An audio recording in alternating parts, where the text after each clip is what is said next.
19절, 20절 말씀 줄을 하나 띄워두시기 바랍니다. 19절, 20절 말씀 읽어드리겠습니다. 평생에 자기 옆에 두고 읽어서 그 하나님 여호와 경외하기를 배우며 이 율법의 모든 말과 이 규례를 지켜 행할 것이라. 그리하면 그의 마음이 그 형제 위에 교만하지 아니하고 이 명령에서 떠나 좌로나 우로나 치우치지 아니하리니 이스라엘 중에서 그와 그의 자손의 왕위에 있는 날이 장구하리라. 네, 인사드리겠습니다. 안녕하십니까? 네, 반갑습니다. 네, 계속해서 코로나 때문에 많이 모이기 힘든 시간들, 특별히 종교 단체를 향해서는 2.5단계 기준을 강화한 시간입니다. 그래서 많이 모이진 못했지만 또 각자의 자리에서 더 하나님 앞에 긴장된 마음으로 말씀을 함께 할 수 있으면 좋겠습니다. 특별히 새해를 시작하는 입장에서 아마 많은 형제 자매님들이 올해는 성경을 어떻게 읽어야 되겠다, 어떻게 가까이 해야 되겠다라고 하는 계획을 갖고 계실 거라고 생각을 합니다. 그런 의미에서 이제 함께하는 첫 번째 주일인데요. 저 지난주는 동계의 말씀을 들었으니까 말씀에 대해서 함께 교훈을 받는 시간을 갖고자 합니다. 특별히 말씀에 대해서 더 우리가 마음에 새겨야 되는 이유가 올해는 어찌하다 보니까 코로나와 함께 시작하는 한 해가 돼버렸습니다. 거의 1년이 다 돼가는데요.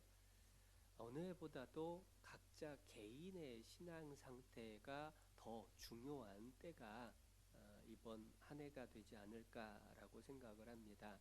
이유가 뭐냐 하면 모여 있을 때에는 묻어갈 수가 있잖아요. 내 신앙 상태가 어떤지가 사실 모여 있을 때에는 잘 표가 나지 않을 수 있는데 이제 모이지 못하다 보니까 각자의 위치에서 혼자 있으면서 각자의 신앙 상태가 그냥 그대로 드러나게 되는 시간들이 계속 이어지고 있는 것 같아요. 그런데 각자 개인 신앙생활에 있어서 가장 중요한 부분이 뭘까라고 생각해 보면 당연히 말씀을 가까이 하는 삶의 모습일 겁니다. 그래서 올 한 해 더더욱 말씀을 가까이 하는 한 해가 되길 바라면서 성경 공부에 대해서 성경을 읽고 묵상하는 내용에 대해서 함께 교훈을 받고자 합니다. 방금 읽었던 신명기 17장 19절 20절은 사실은 왕에게 하신 말씀입니다. 그래서 18절에 보시면 그가 왕위에 오르거든 레위 사람 제사장 앞에 보관한 이 율법서를 등사하여. 왕에게 하나님이 주신 명령인데 사실 구원받은 모든 사람은 하나님 앞에 왕으로 부르심을 받았습니다. 베드로전서 2장 9절에 너희는 택하신 족속이요 왕 같은 제사장들이요 거룩한 나라라고 말씀을 하셨죠. 그러니까 사실 왕에게 주신 이 말씀이 나하고 상관 있는 나에게 주신 말씀이라고 생각하고 교훈을 받아도 틀림없다라고 생각할 수 있습니다. 그런데 함께 읽어드렸던 그 19절 20절 속에서 우리는 세 가지의 명령과 세 가지의 축복을 발견할 수가 있게 돼요. 세 가지의 명령을 순종하게 되면 세 가지의 축복을 받게 될 거라는 약속인데요. 먼저 축복 세 가지를 살펴보면 20절에 나와 있습니다. 20절에 그리하면 앞에 19절에 있는 세 가지의 명령을 순종하면 그의 마음이 그 형제 위에 교만하지 아니하고 이 명령에서 떠나 좌로나 우로나 치우치지 아니하리니 이스라엘 중에서 그와 그의 자손의 왕위에 있는 날이 장구하리라. 세 가지의 축복인데 첫 번째는요. 그 형제 위에 교만하지 아니하다라고 하는 축복을 주셨습니다. 이게 왜 축복이냐? 사실 인격이 완성되는 축복이라고 이해를 할 수가 있어요. 특별히 에베소서 4장을 저희가 연말에 같이 말씀을 배우고 있었는데 에베소서 4장에서 말씀하시는 구원받은 사람이 교회 안에서 갖추어야 될 인격 가운데 첫 번째가 모든 겸손과 온유로 하고 사랑 가운데서 서로 용납하고 이렇게 이어지잖아요. 첫 번째가 겸손입니다. 겸손. 결국은 겸손이라고 하는 것이 그리스도인의 인격의 가장 대표적인 모습이다라는 걸 말씀하신 거고, 겸손할 수 있게 된다라고 하는 축복은 인격이 완성이 되는 모습을 하나님이 이루어 주시겠다라는 축복인 거예요. 겸손이 그렇게 중요한 이유는 반대로 하나님이 제일 싫어하는 게 교만이기 때문이기도 합니다. 하나님이 싫어하는 죄의 시작이 사탄 마귀의 교만으로부터 시작됐죠. 그렇기 때문에 하나님께 가까이 나아가기 위해서는 겸손이 필수가 되는 거예요. 잠언 말씀을 한번 찾아보겠습니다. 잠언 8장. 잠언 8장 13절.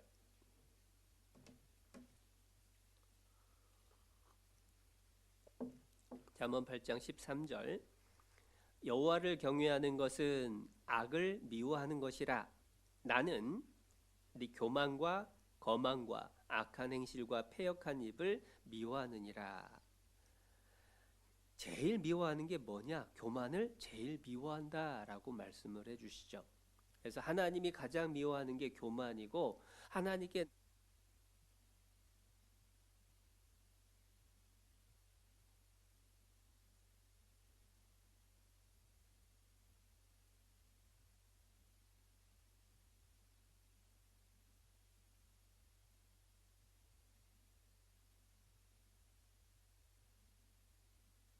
장 20절에서는 이 왕의 마음이 그의 형제 위에 교만하지 아니하고라고 설명을 해주셨어요. 왕인데도 교만하지 않게 겸손하게 된다라고 말씀을 하셨습니다. 그 형제 위에 교만하지 않다라고 했는데 그 형제가 누구를 뜻할까? 왕으로서 자기 친형제들을 뜻하는 건 아닐 겁니다. 이스라엘 전체가 한 민족이기 때문에 결국은 이스라엘 모든 민족, 이스라엘 모든 백성 위에 교만하지 않게 된다라고 하는 축복인 거예요. 그런데 왜 그 말씀을 하셨을까 생각해 보면, 왕이 되면요, 사실 내가 왕이다 그런 마음이 들어가기가 쉽잖아요. 그런데 이스라엘의 왕은 절대로 그런 마음을 품어서는 안 된다. 그리고 그렇게 교만하지 않도록 해주겠다. 하나님이 그 말씀을 해주신 거예요. 왜냐하면 왕이 특별한 사람이 아니라 이스라엘 중에서 하나님이 불러서 쓰시는 도구라는 사실을 늘 기억해야 된다는 겁니다. 마찬가지로 구원받은 우리도요, 교회 안에서 여러 가지 직분이나 역할이 주어질 때가 있습니다. 그러나 그러한 직분과 역할을 그때의 하나님이 필요해서 나에게 맡기신 거지, 내가 특별한 사람이나 내가 대단한 사람은 결코 아니다. 항상 교회 안에서 무슨 일을 하건 간에 늘 겸손한 마음을 잃지 않아야 되는데, 신명기서 17장 19절의 말씀을 잘 따르면 그러한 겸손을 가질 수가 있게 된다라고 하는 축복을 약속하신 거예요. 다시 신명기 17장 다시 줄 껴놨으니까 찾아볼까요? 17장 20절. 그리하면 그의 마음이 그 형제 위에 교만하지 아니하고, 이게 첫 번째 축복이라고 했습니다. 두 번째 축복은 이 명령에서 떠나 좌로나 우로나 치우치지 아니하리니. 명령에서 떠나는 것이 죄입니다. 좌로나 우로나 치우치는 것이 허물입니다. 죄와 허물에서 벗어나서 말씀을 온전히 순종할 수 있게 되는 그러한 행실의 삶의 완성이 될 거라는 축복인 거예요. 사실 이게 왜 축복일까 생각해 보면요, 구원받고 나서 그리스도인들이 가장 심하게 갈등하는 게 뭘까라고 생각을 해보면 결국은 죄에 대한 갈등인 거예요. 하나님이 말씀을 하셨는데 내가 그걸 순종하지 못하기 때문에 삶 속에서 계속해서 갈등을 하는 겁니다. 그런데 19절 말씀을 우리가 순종을 하게 되면 그 명령을 떠나지도 않고 좌로나 우로나 치우치지도 않고 온전히 순종하고 따를 수 있게 된다라고 하는 약속을 주셨으니까 당연히 우리의 갈등을 없애주는 진정한 행복과 만족을 주는 축복이라고 얘기를 할 수가 있죠. 사실 살아가면서요, 우리는 내가 이 상황에서 이런 말을 해도 될까 안 될까, 이런 행동을 해야 될까 저런 행동을 해야 될까 고민이 되는 경우들이 자주 생기죠. 저도 수시로 어떤 말을 해놓고 나서 아차, 내가 왜 그 말을 했지? 라고 하는 생각들 자주 하거든요. 그런데 좌로나 우로나 치우치지 않을 수 있다라고 한다면 말이 지나치지도 않고 또는 모자라지도 않을 수만 있다라고 한다면 그게 얼마나 좋은 모습이겠어요. 그런데 그러한 모습을 이룰 수가 있게 된다라고 약속해 주셨으니까 당연히 우리에게 주신 축복이죠. 그리고 세 번째 축복이 이스라엘 중에서 그와 그의 자손의 왕위에 있는 날이 장구하리라. 하나님이 왕을 세워주셨을 뿐만 아니라 그 자신의 왕위가 견고하고 자손들의 왕위를 계속해서 누리게 될 거다라고 하는 축복인 겁니다. 사실 구원받은 우리에게 적용을 한다면 영원한 천국에서 약속된 그러한 영원한 영광, 영원한 상급, 그것을 누리게 될 거다라는 것도 축복일 거고, 또 하나 중요한 건 뭐냐면 20절 끝부분에 그의 자손의 왕위에 있는 날이 장구하리라. 자손에게도 축복이 주어진다는 거예요. 사실 누구나 자식 잘 되기를 바라는 마음이 크잖아요. 그리고 많은 걱정 근심의 대부분도 사실 자식 바라보면서 품는 걱정 근심이죠. 그런데 그러한 자녀들이 잘 될 수 있는 길, 그것이 또한 19절에 주어져 있는 말씀이다라고 이해를 할 수가 있는 겁니다. 잠언 11장 21절에서는요. 악인은 피차 손을 잡을지라도 벌을 면치 못할 것이나 의인의 자손은 구원을 얻으리라. 내가 의롭게 하나님 말씀에 순종하면서 살아간다라고 한다면 하나님께서 또한 내 자녀들의 앞길을 또한 도우시고 인도하실 거다라는 약속인 거예요. 그러니까 20절의 축복이요. 세상적으로는 뭐 그렇게 대단한 뭐 부를 누리고 뭐 영예를 누리고 이런 건 아니지만 그리스도인에게 있어서는 가장 큰 축복 세 가지가 약속이 돼 있는 거예요. 내 자신의 인격이 온전해지고 내 자신의 삶이 말과 행동이 온전해지고 그리고 내 자녀들까지도 하나님의 선 안에서 축복을 받을 수 있다라고 한다면 그것처럼 큰 축복이 어디 있겠어요. 그런데 그러한 축복을 받기 위해서 지켜야 될 세 가지 명령이 19절이라는 겁니다. 19절 말씀. 평생에 자기 옆에 두고 읽어서 그 하나님 여호와 경외하기를 배우며 이 율법의 모든 말과 이 규례를 지켜 행할 것이라. 여기서 세 가지를 하나님께서 우리에게 명령을 해주셨다라는 겁니다. 그런데 여기 말씀을 읽을 때에 우리가 중요한 동사 세 가지를 생각해 보면 이해를 할 수가 있어요. 첫 번째는 읽어라 라고 하는 겁니다. 그리고 두 번째는 배우라 라고 하는 거예요. 그리고 세 번째가 지켜 행하라 라고 하는 말씀입니다. 각각의 명령을 조금 자세히 생각을 해볼 건데요. 첫 번째가 뭐냐? 평생에 자기 옆에 두고 읽어서입니다. 사실 많은 사람이 성경을 귀하게 여기고 옆에 둘 수도 있어요. 그런데 읽지 않는 사람이 많죠. 가끔 그런 얘기 하잖아요. 구원받지 않은 사람들 이야기처럼 들리는데 교회는 열심히 다녀요. 그런데 일주일 내내 성경을 책꽂이에 꽂아 놓다 보니까 먼지가 수북히 앉았습니다. 주일 아침 교회 나서려고 성경책 딱 뽑아가지고 하는 행동이 먼지 불어내고 탁탁 털어가지고 들고 교회로 온다라는 우스갯소리 하죠. 그래서 훅탁 성도라는 말을 합니다. 구원받은 사람은 그런 사람이 없을 거라고 생각해요. 그런데 러시아 같은 나라를 가면 더 대단한 사람들이 있습니다. 러시아 정교회에서는요, 성경을 막 보석을 박아가지고 기가 막히게 아름답게 만들어놨어요. 그리고 자물쇠까지 채워놓고 그걸 갖다가 장식장 속에 딱 넣어놓습니다. 언제 성경 읽을까 싶어요. 그것은 아무 의미가 없다라는 겁니다. 평생에 자기 옆에 두고 읽어서 읽는 것들이 필요하다라고 하는 거예요. 저희 어머님이 제가 구원받기 전에 제가 구원받고 어머님이 이제 구원받기 전에 교회를 오랫동안 다녔거든요. 저도 어머님 따라서 교회를 10년 다니다가 구원을 이제 친구 통해서 말씀 듣고 구원 받았으니까.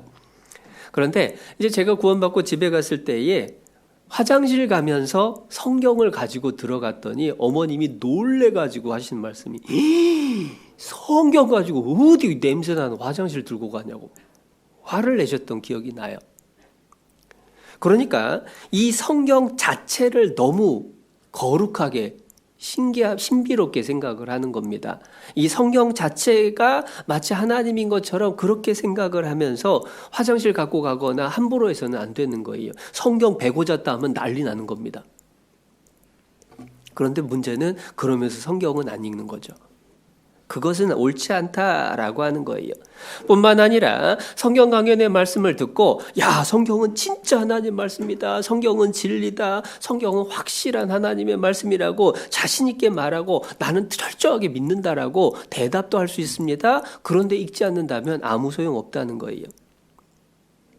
마치 뭐하고 비슷하냐면 고급 승용차를 사가지고요. 야, 이게 얼마짜리인 줄 아냐고, 이게 성능이 얼마나 좋은 줄 아냐고, 거기다가 예쁘게 지장을 하고 안에다가 여러 가지 장식품들을 갖다가 다 꾸며놓고 그런데 타지는 않는다면 그게 무슨 소용이 있냐 이거예요. 성경은 읽을 때 가치가 있는 겁니다. 자동차는 우리가 타고 다닐 때 가치가 있는 것처럼 성경 말씀은 우리가 읽을 때에야 가치를 갖는 거예요. 그래서 평생에 자기 옆에 두고 읽어야 된다라고 말씀을 하신 겁니다. 특별히 읽는 것을 중요시 말씀하셨습니다. 듣는 것도 물론 중요합니다. 그런데 읽는 것이 꼭 필요하다라고 하는 거예요. 우리 옛말에 백문이 불여 일견이다라는 말도 많이 들었죠. 100번 듣는 것보다 한 번 보는 게 낫다라고 말씀을 하십니다. 물론 읽을 수 없는 여건이라고 한다면 듣는 것으로 대체할 수 있어요. 그러나 듣는 것으로 만족하고 읽지 않는다라면 문제다라는 겁니다. 듣는 것뿐만 아니라 반드시 읽어야 된다라는 거예요. 사실 구원을 받고 나면 성경을 남들처럼 읽고 싶어하는 마음이 자연스럽게 생깁니다. 그래서 많은 분들의 간증을 듣다 보면 특히 은장회에서 할머니들 간증 듣다 보면 그걸 실감을 해요. 글을 못 배우신 분입니다. 그런데 구원을 받고 나니까 정말 성경을 보고 싶은 거예요. 그래서 어떻게 하면 성경을 읽을 수 있을까? 한글도 모르는 분이요. 어디서 성경 구절 이렇게 하나를 갖다가 적어오면은 손주를 불러다가 달력 같은 종이, 흰 종이에다가 크게 써달라고 하는 겁니다. 그리고 그 써놓은 것을 읽으라고 그래요. 몇 번이고 옆에서 읽어달래요. 그리고 그걸 외워요. 그러니까 한자 한자 짚어가면서 글자도 모르고 그냥 손주가 읽어준 걸 외워가지고 글자 따라가면서 읽는 겁니다. 또 다음에 또 한 절 적어놓고 그거 읽고. 그러다가 한글을 깨쳤어요. 그런데 신기한 건 뭐냐면 성경은 읽는데 다른 건 또 잘 못 읽으시더라고요. 근데 정말 성경을 읽고 싶으니까 그게 가능해지더라는 겁니다. 제가 그 신대성 목사님한테 들은 말씀인데요. 옛날 얘기, 한참 된 얘기인데 이제 나이 연세 많으신 할머님이 구원을 받으셨습니다. 그런데 성경을 너무 보고 싶은데 눈이 잘 안 보이는 거예요. 그런데 어디서 눈 수술을 안과 수술을 하면 볼 수 있다더라라는 소식을 들으신 거예요. 그래서 자식들한테 야, 나 눈 수술 좀 시켜달라고. 자식들 다 하는 말이 아유, 엄마는 연세가 많아서 해도 소용없다고, 안 된다고. 아이, 제발 소원이니까 좀 해달라고. 나도 성경 좀 보고 싶다고. 하도 어머님이 사정을 하니까 그냥 기대도 안 하고 수술을 했던 거예요. 그런데 그분이 눈이 밝아졌어요. 그리고 성경을 읽게 되셨다라는 이야기를 해주십니다. 그만큼 성경을 읽고 싶어하는 마음이 생기는 게 당연한 겁니다. 성경을 읽어야 되는 거예요. 물론 눈 때문에 읽을 수 없다면 들을 수 있어요. 그러나 읽을 수 있다라고 한다면 반드시 성경을 읽는 것들이 우리에게 필요한 일이고 하나님이 읽을 때에 우리에게 축복을 주시겠다라고 말씀을 하시죠. 가까이에 지난 수요 말씀 때도 그 말씀을 들었습니다. 어떤 미국이었죠? 테러 사건의 그 현장에서 온몸에 부상을 입어서 보지도 못하고 듣지도 못하고 온몸의 감각 중에서 유일하게 살아있는 감각이 이 혀. 이 혀를 가지고 성경을 읽었대요. 그러니까 원래 점자라는 게 손가락으로 이렇게 문질러 가면서 읽는 건데 그것을 혀로 배운 거예요. 그래서 혀로 그 점자를 읽어 내려가서 성경을 몇 번을 읽은 거죠. 그만큼 성경을 읽으려고 하는 마음이 내 속에 있는 게 정상이고 그렇게 읽을 때에 하나님께서 약속하신 축복을 우리에게 주시겠다라고 하는 겁니다. 그런데 그 성경을 도대체 어느 정도 읽어야 되느냐? 그게 19절 첫 마디죠. 평생에 자기 옆에 두고 읽어서 평생이라는 겁니다. 평생. 근데 평생이라는 말 속에 여러 가지 의미가 담겨 있습니다. 먼저 평생에라고 하는 말은 평소에 읽어라 라는 말하고 똑같죠. 늘, 항상, 언제나 그런 의미라고 이해를 하는 게 첫 번째입니다. 무슨 얘기냐면 성경을 읽을 때 내가 필요할 때, 내가 아쉬울 때 그때만 펼쳐봐서는 소용없다. 평소에 읽는 사람이 하나님의 음성을 들을 수가 있다라는 겁니다. 우스갯소리 들어보셨을 거예요. 어떤 사람이 필요할 때만 성경을 펼쳐봤습니다. 그날도 하나님 오늘 저에게 필요한 말씀을 주세요 하고 기도하고 성경을 쫙 펴고 손가락으로 딱 짚고 그것을 읽었다는 겁니다. 딱 읽었는데 하필이면 마태복음 27장 5절에 유다가 목매어 죽으니라 그 말씀이 보였죠. 아이쿠 하나님 이건 아닙니다 하고 다시 덮었다가 펼쳤습니다. 그리고 짚었는데 누가복음 10장 말씀 가서 너도 이와 같이 하라. 더 놀래가지고 하나님 삼세판입니다 하고 다시 덮고 다시 폈습니다. 그리고 짚었는데 요한복음 13장에 내 하는 일을 속히 하라. 어쩌란 말이에요. 우스갯소리 같지만 그렇게 내 필요할 때 사용하려고 하는 도구로 성경을 여기면 하나님 음성을 들을 수가 없는 겁니다. 사람의 건강을 결정하는 것은 어쩌다가 먹는 특별한 맛있는 특식이 아니라 평소에 꾸준히 먹는 밥 반찬이 그 사람 건강을 결정하죠. 하나님의 말씀은 영혼의 양식입니다. 평소에 꾸준히 읽어나가는 게 필요하다는 거예요.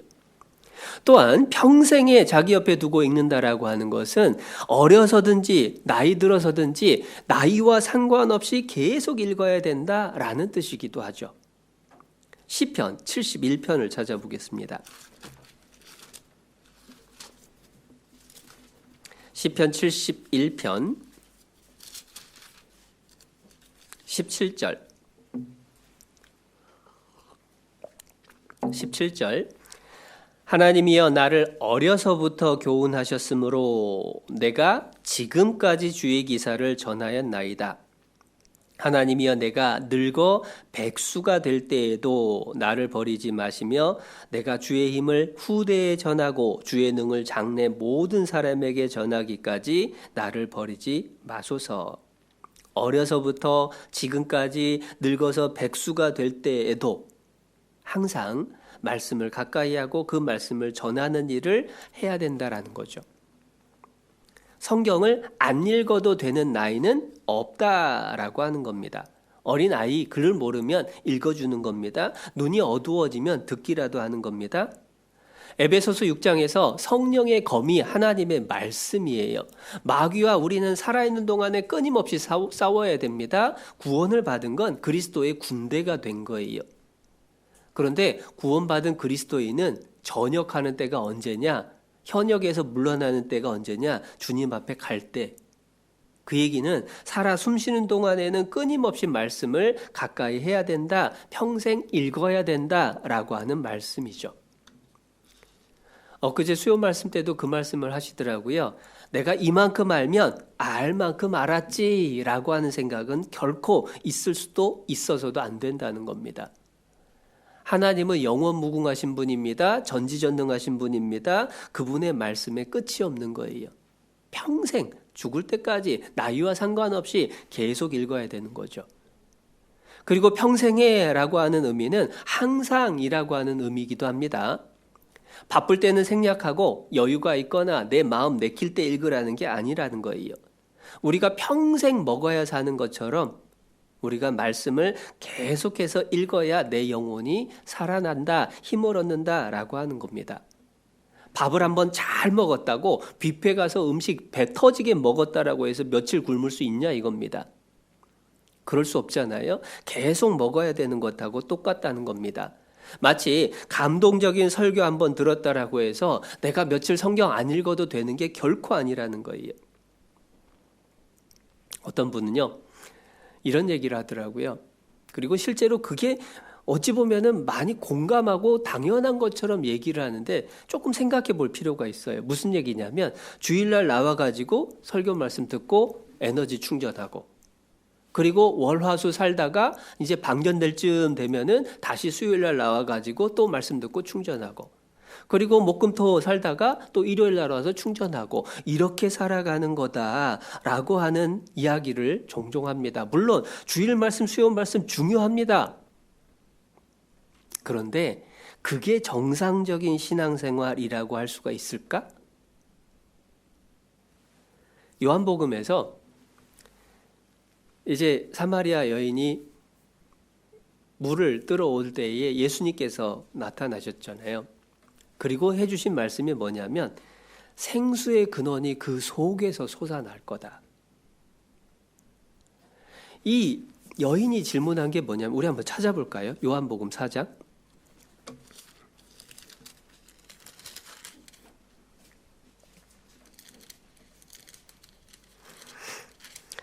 요한복음 4장 15절.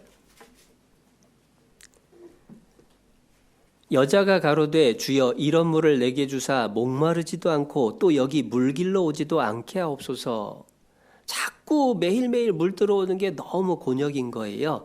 그런데 예수님이 주시고자 하시는 물은 그때그때 목마르면 어쩔 수 없이 먹는 그런 물이라고 하신 게 아니라 14절에 내가 주는 물을 먹는 자는 영원히 목마르지 아니하리니 나의 주는 물은 그 속에서 영생하도록 솟아나는 샘물이 되리라. 속에서 솟아나는 거예요. 구원받은 그리스도인의 정상적인 삶은 그 샘물이 솟아나는 그 샘에 연결이 돼서 꾸준히 공급을 받는 것이 정상입니다. 그러려면 주일날 말씀이 전부가 아니고 수요일날 말씀이 전부가 아니고 각자가 성경을 평생 읽어야 된다는 거예요. 평생에 자기 옆에 두고 읽어서 평생에. 우리가 평생에 라고 하는 그 말씀의 의미도 조금 더 깊이 묵상을 하다 보면 교훈을 받을 수가 있을 거라고 생각을 합니다. 그리고 또 하나 중요한 건 평생에 자기 옆에 두고 읽어서, 자기 옆에 두고 읽어서. 그러니까 내가 어딜 가든지 가까이에 성경이 있어서 언제든지 성경을 펼쳐볼 수 있게 하는 게 제일 좋습니다. 그래서 오랫동안 많은 분들이 하시는 모습이 사무실에도 성경 한 권, 집에도 성경 한 권, 차에도 성경 한 권, 이렇게 하시는 분들이 많았어요. 그래서 언제든지 시간이 나면은 펼쳐볼 수 있도록. 이제 그게 어려운 분들, 또 그 남들한테 그런 공간을 얻기가 어려운 분들은 어떻게를 했냐면은 쪽성경을 만듭니다. 우리가 6권, 7권으로 분권된 성경, 파트너 성경도 있고요. 또 그게 없으면은 작은 성경을 갖다가 본인이 다 쪼개요.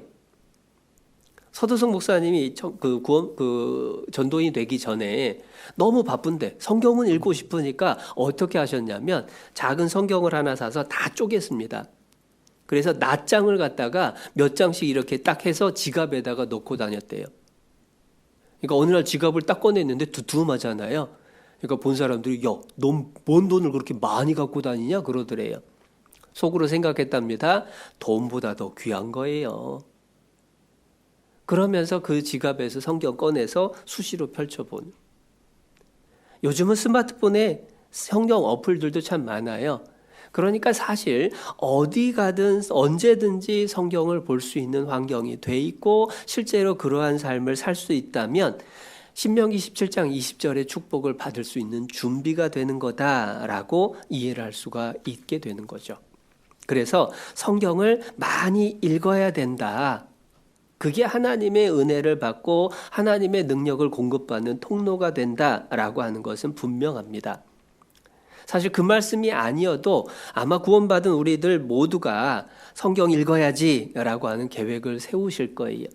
그런데 올해 사실 제가 실수한 게 하나가 뭐냐면 작년 마지막 주일 설교 시간에 제가 먼저 설명을 드렸어야 되는데 설명을 못 드린 게 하나 있습니다. 그게 올해는 성경 읽기표를 나눠드리지 않습니다 라고 하는 말씀을 드렸어야 되는데 그 말씀을 못 드렸어요. 올해 이제 성경 읽기표를 나눠드리지 않는 이유가 성경 안 읽어도 된다는 뜻이 아닙니다. 왜 우리가 성경 읽기표를 2년 동안 나눠드렸는지 그 이유를 한번 기억해 볼 필요가 있어요.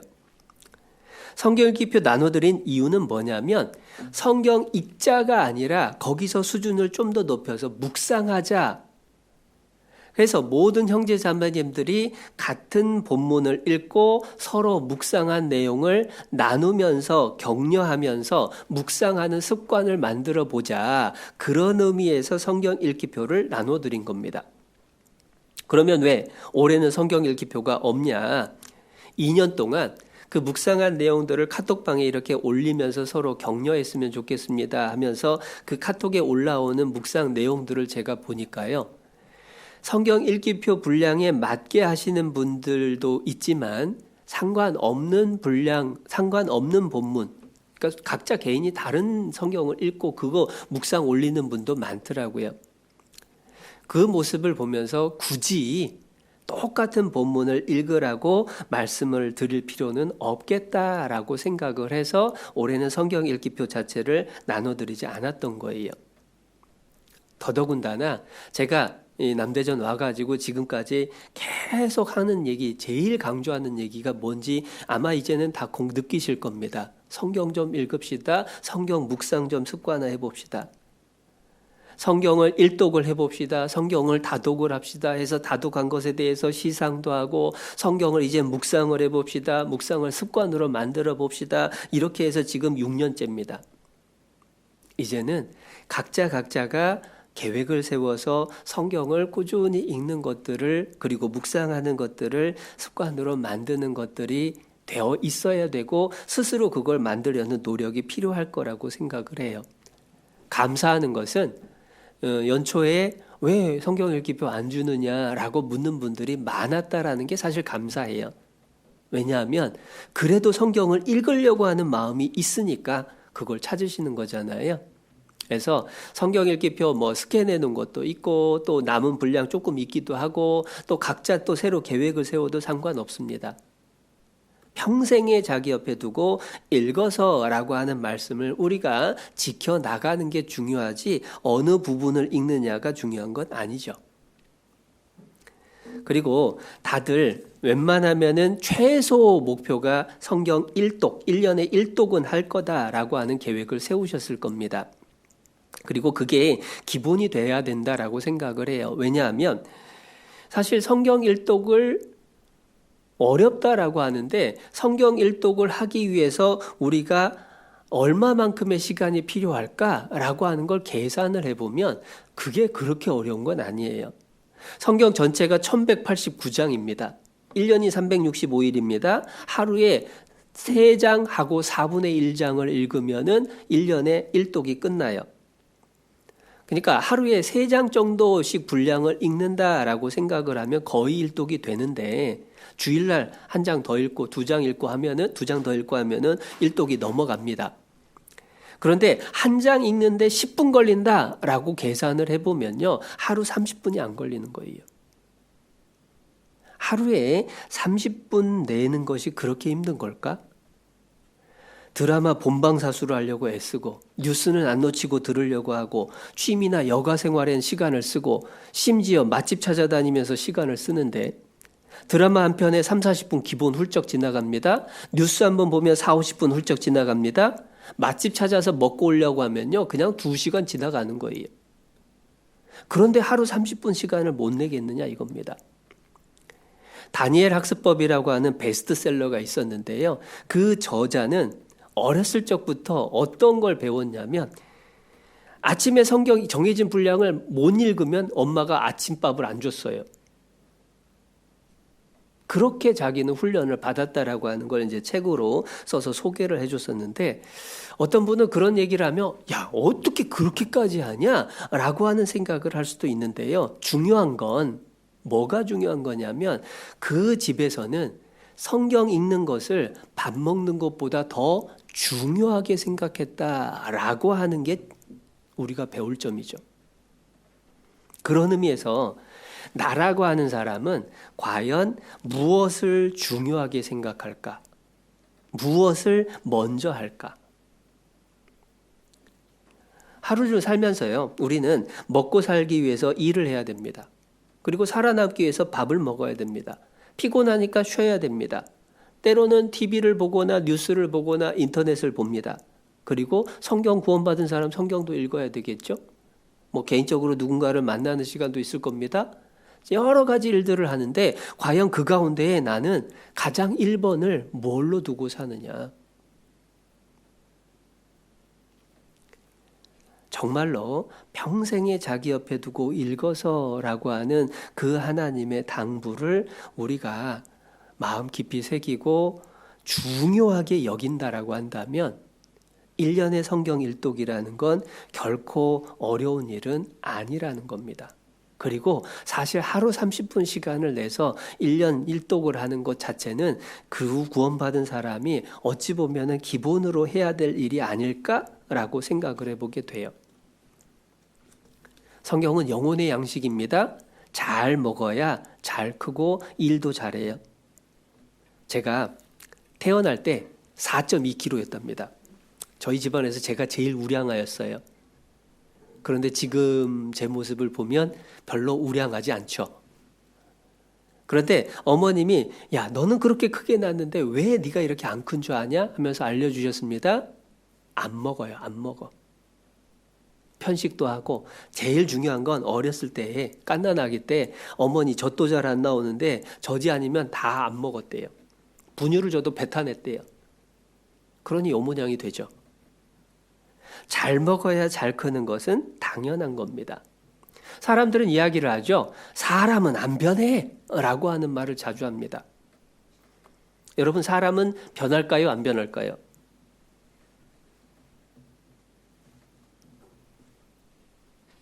그게 앞에 뭐가 붙느냐에 따라서 달라요. 솔직히 사람 안 변합니다. 그런데 변하는 경우가 있어요. 언제 변하느냐? 말씀을 가까이 하는 사람은 변해요.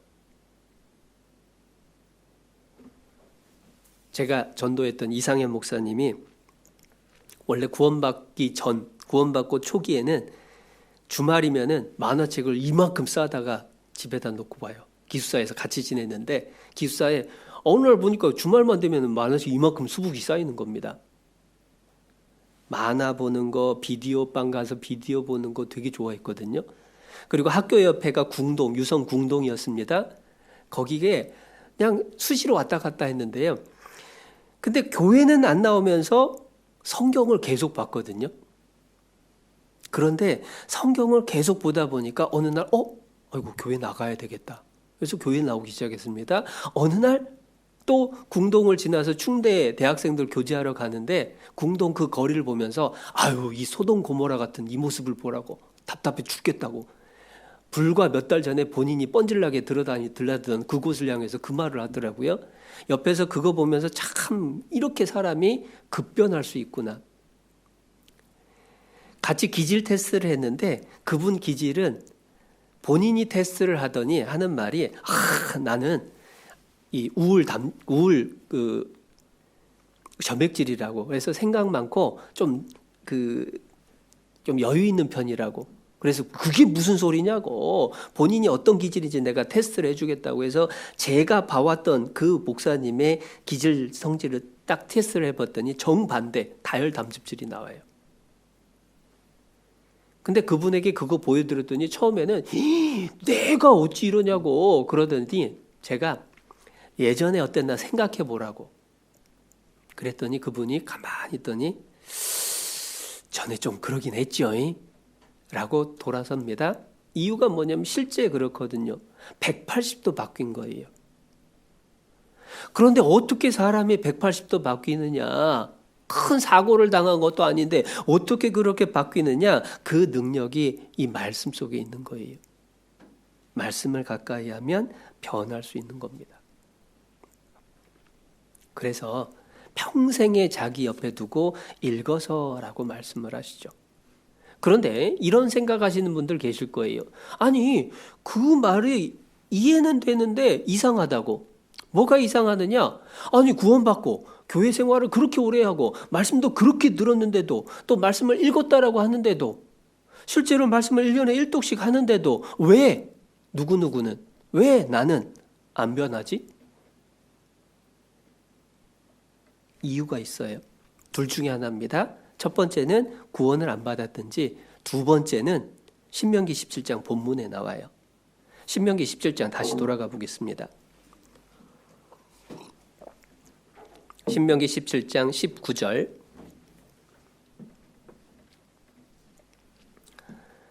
평생에 자기 옆에 두고 읽어서 그 하나님 여호와 경외하기를 배우며 이 율법의 모든 말과 이 규례를 지켜 행할 것이라.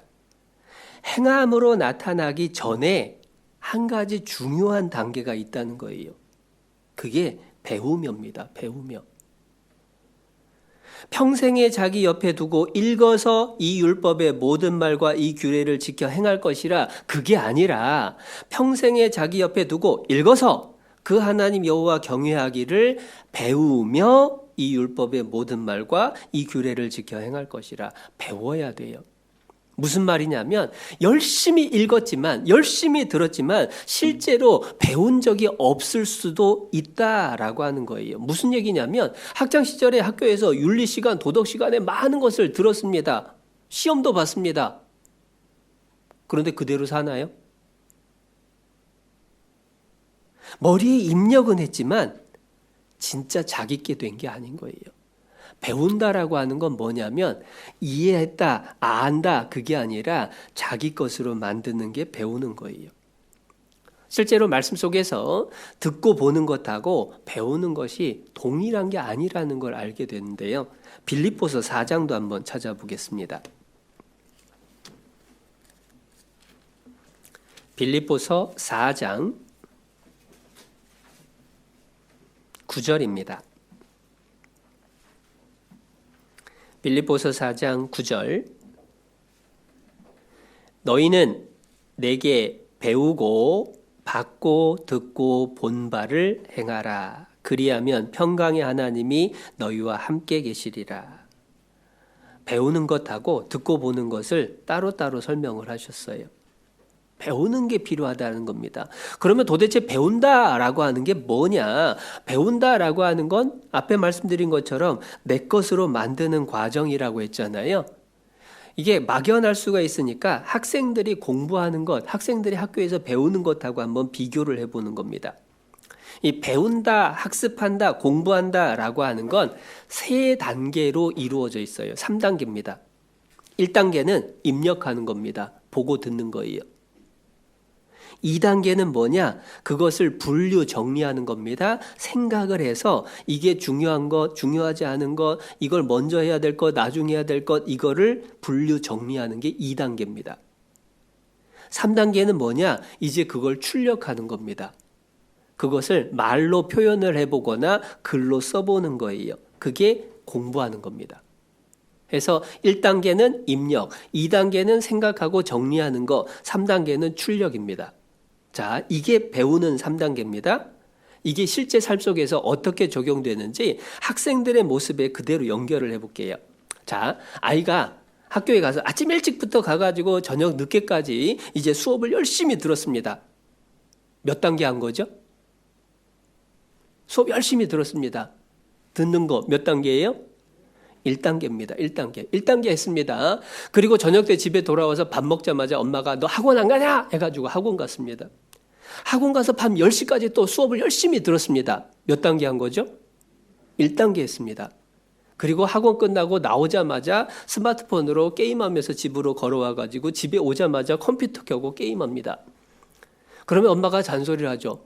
너 왜 오자마자 게임하냐? 그러면 아이가 대뜸 하는 말이 뭐냐면 다 했어요. 다 했어요. 나 공부 다 했어요 라고 얘기합니다. 근데 몇 단계 한 거죠? 1단계만 한 겁니다. 1단계 하고 다 했다라고 하고 딴짓하고 잠이 들었습니다. 그렇게 한 달, 두 달, 한 학기를 공부를 했습니다. 그리고 시험 봤어요. 성적 오를까요? 안 오를까요?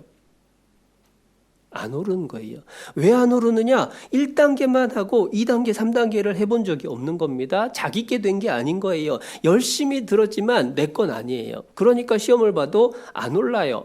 안 듣는 것보단 낫죠. 그러나 오르지는 않아요. 안 오르면 엄마들이 어떻게 하느냐면 대부분의 엄마들이 야 이거 학원이 잘못 가르치는 거 아니냐? 학원을 바꿔봅니다. 선생님 바꿔봅니다. 그런데 똑같은 습관으로 1단계만 하고 있으면 아무 소용없는 거예요. 아이가 성적이 오르려면요. 2단계, 3단계가 필요한 거예요. 2단계는 생각하고 정리해 보는 거라고 했습니다. 오늘 수업을 들었으면 집에 와가지고 그 들은 것을 생각을 해보고 기억을 해보고 이게 무슨 뜻인지 스스로 이해를 하려고 하는 그 시간, 그 노력이 필요한 겁니다. 그게 2단계예요. 그럼 3단계는 뭐냐? 그 이해를 내가 제대로 했나 확인을 하기 위해서 말로 설명을 하는 거라고 했지만 말을 할 기회가 없으니까 문제집을 펴내가지고 풀어보는 겁니다. 때로는 문제집이 없다라고 한다면 자기가 이해한 것을 한번 자기 식으로 글로 써보는 게 최고의 수준의 공부예요.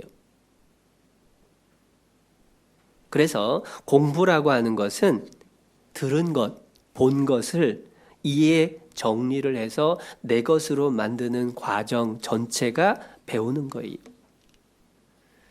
안 듣고 안 읽는 것보다는 낫지만 듣기만 한다고 읽기만 한다고 변하는 건 아니라는 거예요. 성경도 똑같다라는 겁니다. 성경도요. 자기 옆에 두고 평생 읽는 것 물론 중요합니다. 그건 그런데 몇 단계냐? 단계로 구분해 보니까 몇 단계예요? 1단계입니다. 아침에 성경 읽었습니다. 1단계예요. 주일에 설교 말씀 들었습니다. 1단계예요. 수요일 날 설교 말씀 또 들었습니다. 1단계입니다. 그렇게 1년 살았습니다. 10년 지났습니다. 몇 단계만 한 거예요? 1단계만 한 거예요. 그러면 삶이 변할까요? 안 변할까요? 하나도 안 변해요. 물론 안 읽고 안 듣는 것보다는 좀 낫죠. 그러나 제대로 변할 수가 없다라는 겁니다. 배워야 돼요. 배워야 돼요. 읽는 게 듣는 게 전부가 아니라 배워야 되는 겁니다. 읽고 들은 것을 내가 생각해보고 이해해보고 정리해보고 표현해보고 나한테 적용을 해보고 그게 배우는 과정인 거예요. 그게 필요하다는 겁니다.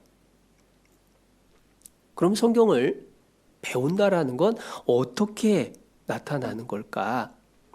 여호수아 1장을 한번 찾아보죠. 여호수아 1장 8절입니다. 여호수아 1장 8절. 이 율법책을 네 입에서 떠나지 말게 하며 주야로 그것을 묵상하여 그 가운데 기록한 대로 다 지켜 행하라. 그리하면 네 길이 평탄하게 될 것이라 네가 형통하리라. 자, 아까 처음 읽었던 신명기 17장 19절 20절하고 여호수아 1장 8절이 굉장히 비슷하죠. 중간에 그리하면이 나와요. 그리하면 뒤에는 축복이 나옵니다. 아까 신명기 17장 20절에서는 겸손한 축복, 그리고 치우치지 않는 축복, 자식까지 왕위에 장구하게 되는 축복, 세 가지 축복을 구체적으로 말씀하셨고, 여호수아 1장 8절에서는 내 길이 평탄하게 될 거다, 형통할 거다 축복이 약속도 있죠. 그리고 앞부분은 뭐냐? 율법책을 내 입에서 떠나지 말게 하며, 비교를 위해서요. 여기 여호수아 1장을 붙잡고 신명기 17장 줄 껴놓은 데를 한번 찾아보세요. 두 곳을 비교하면서 읽어볼 겁니다. 신명기 17장 19절에서는 평생에 자기 옆에 두고 읽어서라고 돼 있고 여호수아 1장 8절에서는 이 율법책을 내 입에서 떠나지 말게 하며, 입에서 떠나지 않으려면 입으로 계속 읽는다, 소리내서 읽는 거고 암송을 하는 겁니다. 말씀을 그만큼 가까이 해라 라는 뜻이죠. 그리고 신명기 17장 19절에 끝부분에 이 율법의 모든 말과 이 규례를 지켜 행할 것이라 그리하면, 행하라 그리하면이죠. 여호수아 1장 8절 중간에 그 가운데 기록한 대로 다 지켜 행하라 그리하면, 여기도 행하라 그리하면이죠. 그러니까 평생 자기 옆에 두고 읽어서 라는 말하고 여호수아 1장에서 이 율법책을 내 입에서 떠나지 말게 하라는 것하고 똑같은 거예요. 그리고 다 지켜 행하라, 다 지켜 행하라 똑같죠. 그러면 하나 남은 게 뭐냐? 이게 중요한데요.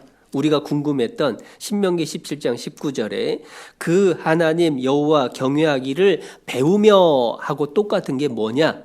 여호수아 1장 8절. 주야로 그것을 뭐 한다고요? 묵상하여입니다. 묵상하여. 바꿔 말하면 여호와 경외하기를 배운다라고 하는 게 무슨 뜻이냐? 다른 말로 바꾸면 주야로 말씀을 묵상하는 거예요. 읽는 것하고 묵상하는 건 똑같은 게 아니죠?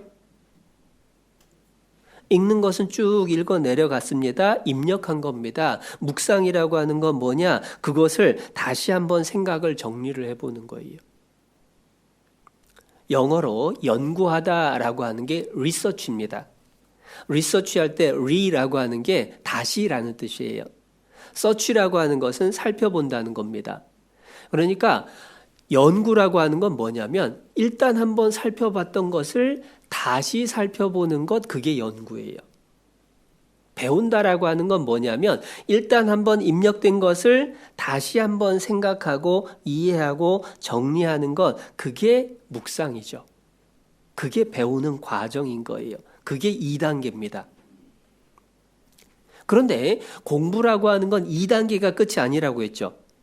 3단계가 있는데 3단계는 출력입니다. 표현이 돼야 돼요. 말로 하거나 글로 써보는 것들이 필요합니다. 그게 뭐냐? 그래서 작년, 재작년 계속해서 말씀드렸던 게 뭐냐면 성경을 읽고 묵상하고 본인이 묵상한 것을 카톡에다가 한번 올려보라고. 본인이 읽고 생각하는 것 자체를 한번 적어보는 것은 굉장히 수준이 높은 거예요. 그러면서 그 말씀이 내 것으로 되어 간다라고 하는 것을 알게 되는 겁니다. 그래서 평생에 자기 옆에 두고 읽어서, 그게 1단계. 이제 작년, 재작년, 올해 계속해서 우리가 하고자 하는 게 뭐냐면 그 하나님 여호와 경외하기를 배우며, 바꿔 말하면 주야로 그것을 묵상하여 진짜 내 것으로 만드는 배우는 과정을 우리가 습관을 만들어야 된다라고 하는 거예요. 그래서 그 수준에서도요, 나한테 교훈이 되고 위로가 되는 말씀이 뭐가 있나, 그것을 찾는 것 정도가 한 2단계라고 한다면 그것을 나는 어떻게 적용을 해야 될까? 내 자신에게 적용을 시켜서 나는 이런 마음을 갖게 됐습니다. 나는 이렇게 하려고 합니다. 라고 하는 것까지 적어본다면 그게 3단계까지 한 거예요. 그런데 이런 말씀 드리면 또 의외로 많은 분들이 묵상을 아직도 어렵다라고 생각을 하고 좀 부담스러워하는 분들이 계셔요. 그런데 묵상이라고 하는 것 자체가 어찌 보면 거창한 거지만 실은 그 묵상 자체가 복잡한 게 아니라 읽었던 말씀을 한번 깊이 생각해보고 나하고 무슨 상관이 있나 생각해보고 내가 이걸 좀 배워야 되겠다 하는 것을 찾아내는 것, 그걸 내가 기억하고 붙드는 것, 나한테 적용하는 것, 그게 묵상이라는 겁니다. 그러한 묵상을 하는데 필요한 자세와 몇 가지 방법이 있는데요. 묵상에 필요한 자세 중에 제일 첫 번째 자세는 뭐냐면 기도입니다. 왜냐하면 세상 공부는 IQ가 필요한 거지만 성경 공부는 하나님의 도우심이 필요한 거예요. 무디는요, 초등학교 5학년까지의 학력이 공식적인 학력의 전부였습니다.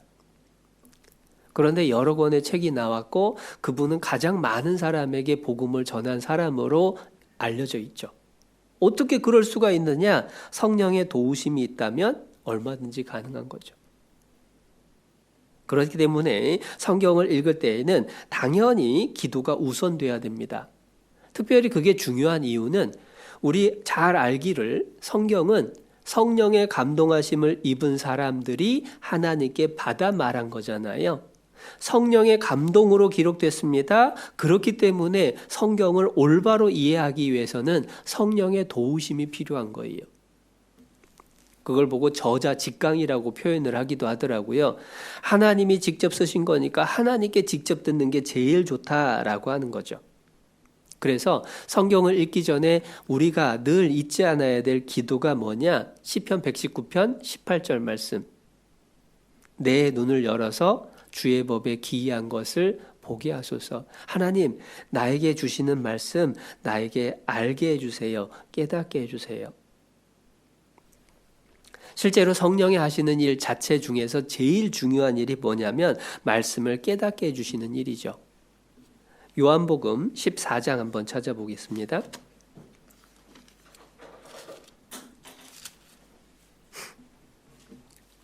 요한복음 14장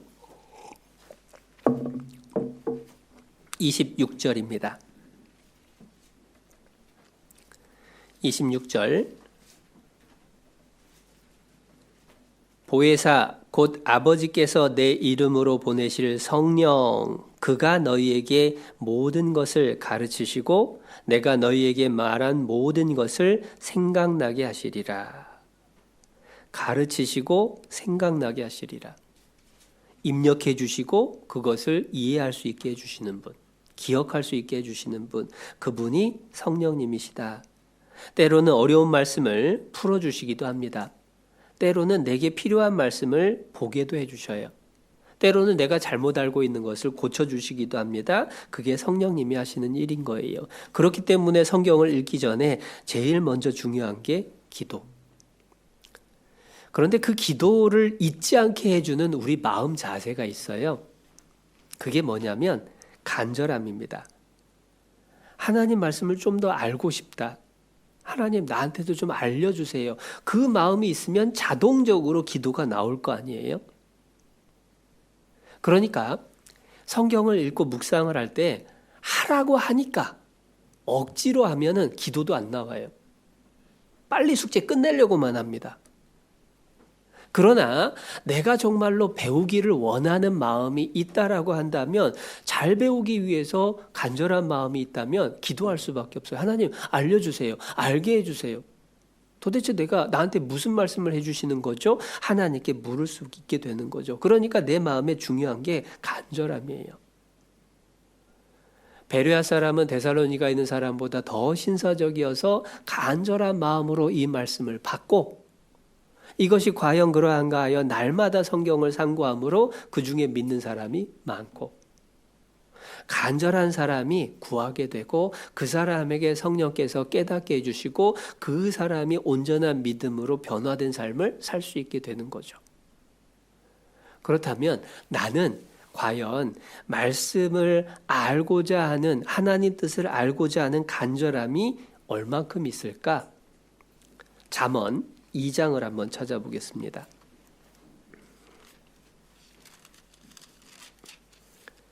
잠언 2장 1절부터 말씀인데요. 잠언 2장 1절 내 아들아 네가 만일 나의 말을 받으며 나의 계명을 네게 간직하며 네 귀를 지혜에 기울이며 네 마음을 명철에 두며 지식을 불러 구하며 명철을 얻으려고 소리를 높이며 그러니까 정말 간절히 원하는 거잖아요. 어떻게든 마음에 담아두려고 어떻게든 하나라도 알려고. 그런데 이제 중요한 건 도대체 어떤 수준인지 내 자신하고 비교해 볼게 4절에 나옵니다. 4절. 은을 구하는 것 같이 그것을 구하며 감추인 보배를 찾는 것 같이 그것을 찾으면 여호와 경외하기를 깨달으며 하나님을 알게 되리니. 자, 여호와 경외하기를 깨달으며, 아까 신명기 17장 19절에 그 하나님 여호와 경외하기를 배우며, 똑같은 말씀이 나오는 거죠. 이렇게 배울 수 있는 그 마음 자세는 어디서 오느냐? 4절.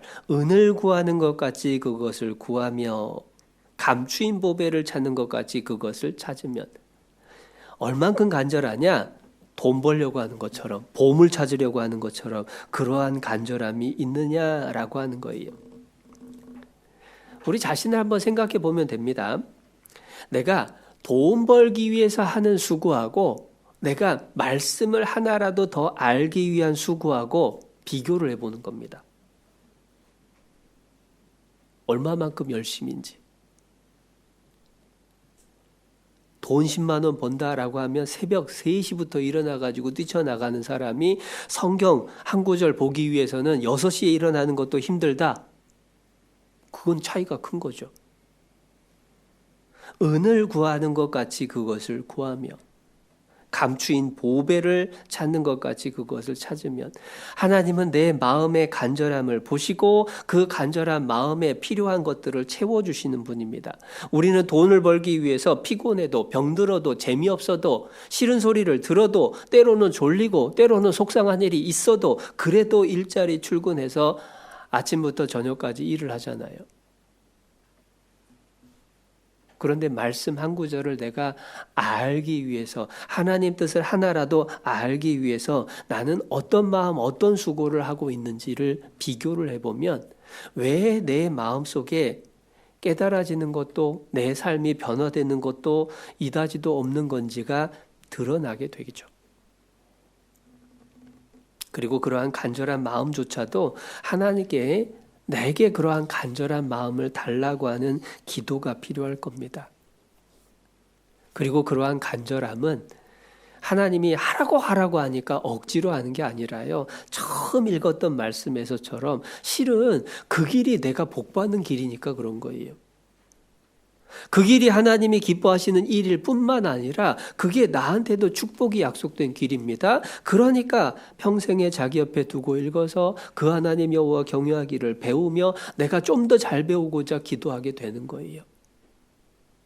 그러한 마음을 가지고 그러면 구체적으로 어떻게 묵상을 해 나가야 되느냐?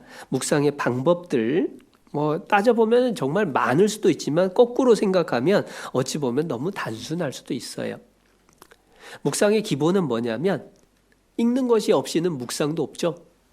그러니까 매일 일정한 분량을 꾸준히 읽어가는 습관이 기본입니다. 그리고 될 수 있으면 많이 읽는 게 좋고요. 할 수 있다면 많이 듣는 것도 도움이 돼요. 왜냐하면 성경을 읽다 보면 들었던 말씀을 읽게 되면 눈이 더 밝아져요. 그리고 들었던 말씀이 연결이 되면서 아하, 이 뜻이었지라고 하는 것이 생각이 납니다. 그러니까 일정한 분량을 읽어 나가되 그것으로 나는 오늘 정해진 분량 다 읽었으니까 끝! 그게 아니라 할 수만 있다면 또 관련된 말씀, 또 주일 말씀, 수요 말씀 자꾸만 듣고 또 읽어보려고 하는 마음들이 필요하다는 겁니다. 그리고 그 묵상 가운데에서 가장 간단한 묵상은 제가 몇 번 소개해드렸던 것처럼 그 읽었던 말씀 중에서 나한테 감동이 되거나 교훈이 되거나 위로가 되는 말씀을 찾는 겁니다. 그러니까 오늘 하나님이 나한테 주시는 특별한 말씀이 뭐가 있을까 그것을 찾아보려고 성경 정해진 분량을 읽는 거예요. 하나라도 찾아야지 하고 읽는 겁니다. 그러다 보면은 한 번 읽고 끝나는 게 아니라 다시 보는 일도 생겨요. 잘 안 찾아지면 또 다시 봐야죠.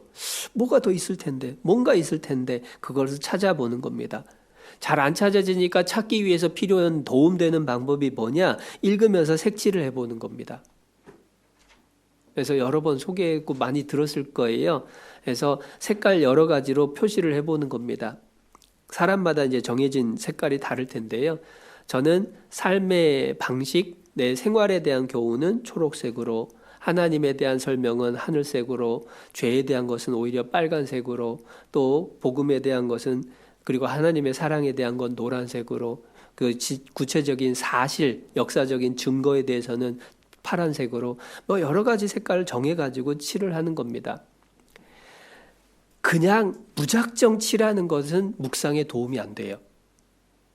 그런데 이것이 어디에 해당되는 말씀인가를 생각을 하면서 색칠을 하니까, 무슨 색칠할까? 그거를 생각을 하니까 한번 생각을 하지 않으면 색깔을 고를 수가 없는 거잖아요. 그게 묵상의 이제 기본이 되는 겁니다.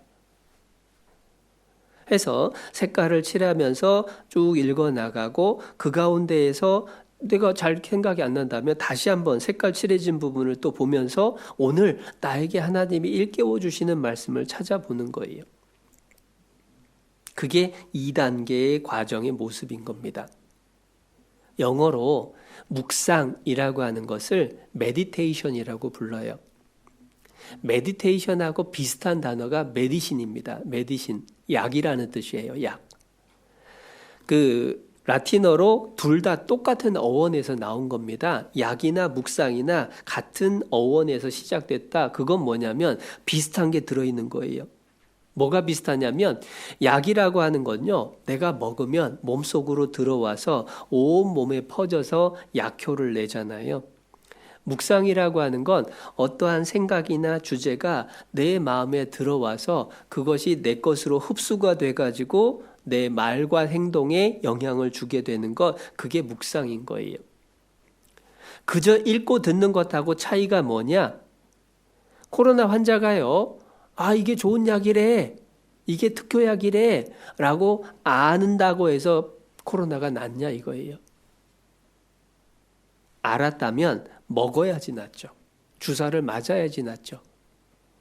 읽고 듣는 것은 1단계입니다. 2단계, 3단계로 넘어가야 되는데 그게 묵상의 과정이라는 거예요. 그냥 읽어나가는 게 아니라 오늘 나에게 주시는 말씀이 뭘까? 그것을 찾아보는 것, 그게 묵상에 있어서 가장 기초적인 과정이죠. 연습해야 될 기본입니다. 그리고 그 찾은 말씀을 될 수 있으면 그날 한두 번이라도 더 생각을 해볼 수 있으면은 훨씬 더 도움이 많이 되는 거예요. 시편 1편, 우리 잘 아는 말씀이지만 한번 찾아보겠습니다.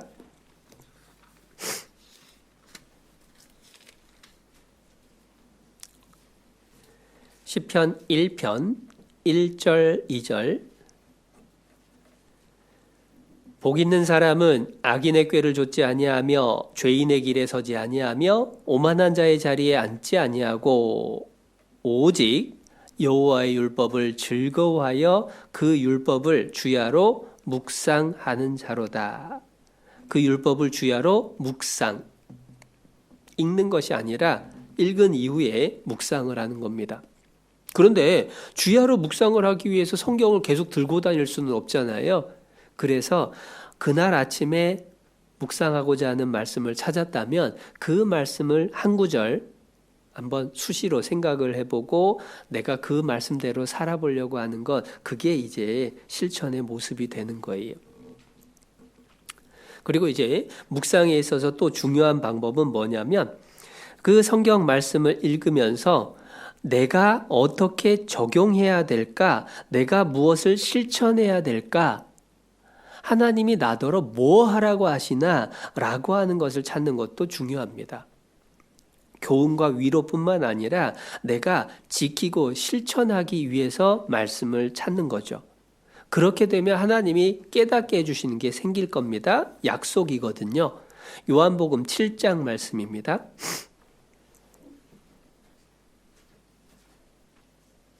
요한복음 7장 17절. 요한복음 7장 17절. 사람이 하나님의 뜻을 행하려 하면 이 교훈이 하나님께로서 왔는지 내가 스스로 말함인지 알리라. 하나님 뜻을 행하려고 하면 하나님의 뜻을 알게 돼요. 하나님이 알려주시겠다라고 약속을 하셨습니다. 그러니까 내가 뭘 해야 되지? 하나님이 날더러 뭘 하라고 하시지? 그것을 찾으려고 하고 그것을 찾아서 그것을 하루에 몇 번이라도 생각을 자꾸 다시 해보는 겁니다. 그렇게 되면 내 마음속에 그 말씀이 자리를 잡게 되겠죠? 그러면 내 마음속에 있는 것은 밖으로 나오게 돼요. 그래서 생각이 변하면 행동이 변하고, 행동이 변하면 습관이 변하고, 습관이 변하면 인격이 변하고, 인격이 변하면 운명이 변한다. 거창하게 인격과 운명을 생각하기 전에 내 마음속 생각에다가 무엇을 담느냐, 그걸 바꾸면 내 삶이 바뀌는 거예요. 그게 묵상의 과정이라는 겁니다. 근데 이러한 묵상에 대해서 이렇게 그냥 방법을 설명을 하다 보면 구체적으로 감이 잘 안 오죠. 그래서 제가 초등부 학생들하고 공과했던 과정을 조금 설명을 드릴게요. 묵상에 있어서 성경을 읽고 묵상을 하고 교훈을 찾아내서 적용하는 과정이 보통은 관찰, 해석, 적용 이렇게 설명을 합니다. 관찰이라고 하는 건 도대체 무슨 얘기냐? 그 내용 자체를 이해하는 게 관찰입니다. 그 다음에 해석이라고 하는 것은 그 뜻을 올바로 풀어나가는 게 해석이고 적용은 자기 자신에게 적용을 하는 건데요. 어렵게 느껴질까봐 제가 공과했을 때 경험을 말씀을 드릴게요. 마태복음 13장의 씨 뿌리는 비유에 대한 공과 시간이었습니다. 씨 뿌리는 비유의 말씀 마태복음 13장 본문을 아이들에게 읽어줬어요. 그리고 아이들에게 물었습니다. 무슨 말인지 아냐? 애들이 멍하고 있어요. 씨가 몇 군데 떨어졌냐? 그것도 기억을 못해요. 그래서 읽는 것은 읽었는데 뭔 말인지 무슨 일이 있었는지 심지어 씨를 어디 떨어졌는지 그것조차도 기억 못하는 게 허다한 겁니다. 그게 읽는 거의 수준인 거예요. 그래서 그 아이들에게 이제 두 번째 한 게 뭐냐면 그림을 보여주면서 설명을 해줬어요. 그래서 씨를 뿌리는 사람이 있고 씨를 뿌리는데 그 씨앗들이 떨어지는 장소가 길바닥에 떨어지고 돌짝 사이에 떨어지고 가시덤불 사이에 떨어지고 좋은 밭에 떨어지고 이렇게 그림을 통해서 설명을 해줬습니다. 그리고 아이들에게 물어봤어요. 자, 씨가 어디 떨어졌냐? 애들이 대답을 합니다. 그게 이제 관찰을 제대로 했다라는 거예요. 근데 관찰을 하면은 씨가 어디 떨어졌구나, 씨를 뿌리는 얘기가 성경에 있구나 이것까지예요. 그럼 어떻게 해야 되느냐? 그 다음 이제 해석 적용이 필요한 겁니다. 그래서 아이들에게 물어봤어요. 그 다음 물어본 게 뭐냐면 그럼 예수님이 왜 이 말씀을 하셨을까? 그랬더니 초등부 애들은 몰라도 대답 잘하는 애들이 많은데 한 아이가 말합니다. 농사 잘하는 방법 알려주셨어요. 좋은 땅에다 뿌려야 농사 잘 돼요. 초등학교 수준이죠. 당연히 좋은 땅에 떨어져야 이제 열매를 잘 맺는 거잖아요. 그런데 성경 말씀이 그거 알려주시려고 하신 건 아니잖아요. 그러니까 해석이 아직 제대로 안 된 겁니다. 어떤 아이가 조금 수준 높게 얘기를 합니다. 구원받은 영혼은 날아가고 구원받지 않은 영혼은 땅속에 이렇게 묻히는 거예요. 뭐 이렇게 얘기를 하는 애도 있어요. 나름대로 상상의 나래를 펼친 겁니다. 전혀 성경 얘기하고는 사실은 안 맞아요. 해석이 잘못된 거죠. 그래서 성경에 나와 있는 이어지는 말씀을 읽어줬어요. 씨는 곧 하나님의 말씀이요. 그리고 씨가 떨어진 것은 각 사람의 마음의 상태다라고 하면서 이제 설명을 해줬더니 아하 그렇구나 라고 이해를 했습니다. 거기까지가 해석이에요. 그리고 이제 세 번째 질문을 한 겁니다. 자, 이 말씀이 나 자신하고 무슨 상관이 있나요? 라고 하는 것을 이제 물어보게 됐어요. 근데 그 질문이 너무 막연하잖아요. 그래서 조금 구체적으로 물어봤습니다. 자, 1번 길가, 2번 돌짝밭, 3번 가시덤불, 4번 좋은 밭. 자, 이게 마음 상태라는 거 알았으니까 여러분의 마음 상태는 몇 번인가요? 라고 물어봤어요. 초등학생도요, 양심이 있고 영혼이 있기 때문에 대답을 합니다. 대부분의 애들이요, 3번이요 라고 대답해요. 왜 3번이지? 라고 물었더니 대부분 하는 말이 내 마음속에 스마트폰이나 게임이나 이런 것들이 가득 차 있어서 하나님의 말씀은 잘 안 들어와요 라고 얘기를 합니다. 그게 적용이에요. 말씀을요, 처음에 읽었지만 모르잖아요. 제대로 관찰을 해야 됩니다. 관찰을 했습니다. 무슨 말인지는 알았어요. 그런데 왜 그 말씀을 해줬는지를 몰라요.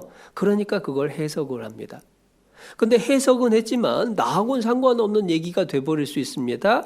그게 나하고 무슨 상관이 있느냐 생각해 보는 게 적용이에요.